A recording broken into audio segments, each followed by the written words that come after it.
नातं म्हणजे प्रेम, विश्वास आणि सोबतचा प्रवास.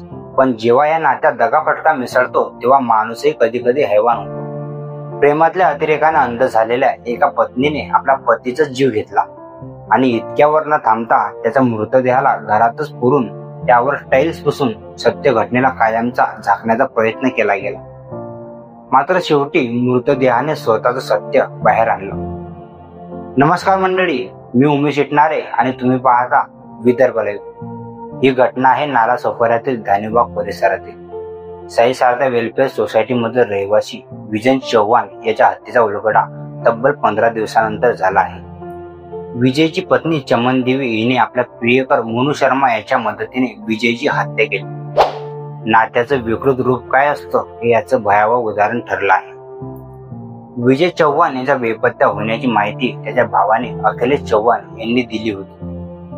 त्याने रविवारी रात्री बेल्हार पोलीस ठाण्यात तक्रार दाखल केली.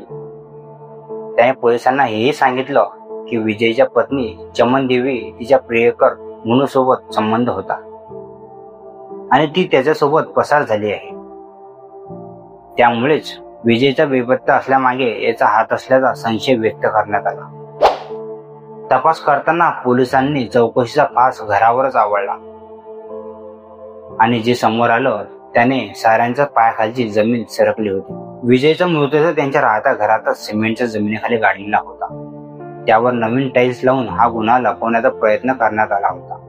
सोमवारी संध्याकाळी 6:30 वाजता तहसीलदार व वैद्यकीय अधिकाऱ्यांच्या उपस्थितीत पोलिसांनी घरात खोदकाम करत मृतदेह बाहेर काढला. 10-12 दिवसांपूर्वी हत्या झाल्यामुळे मृतदेह पूर्णपणे कुजलेल्या अवस्थेत होता. हे हत्याकांड केवळ विश्वासघात नव्हे तर माणुसकीच्या सीमांचा अत्यंत क्रूरपणे उल्लंघन आहे. एका पतीचा विश्वास, एका घराचा आश्रयस्थान आणि एका नात्याचं पवित्र बंधन हे सगळं गाडून टाकण्यात आलं. अद्याप नेमकं खून कशामुळे झाला याची वैद्यकीय गोष्टी बाकी आहे. मृतदेह शवविच्छेदनासाठी जे रुग्णालय पाठवण्यात आला आहे. बेल्हार पोलीस स्टेशनचे वरिष्ठ पोलीस निरीक्षक जितेंद्र वनकोटी यांनी अधिक तपास सुरू असल्याचं सांगितलं आहे. या घटनेने नालासोपारा खळबळ उडाली असून स्थानिक नागरिकांमध्ये भीती आणि संतापाचं वातावरण आहे. ही केवळ एक गुन्हेगारी प्रकरण नाही तर माणुसकीला हादरून सोडणारा अध्याय आहे आणि अशा घटनांनी नात्यांवरील विश्वासाला गाळबोट लावणं ही आपली सामूहिक हानी आहे.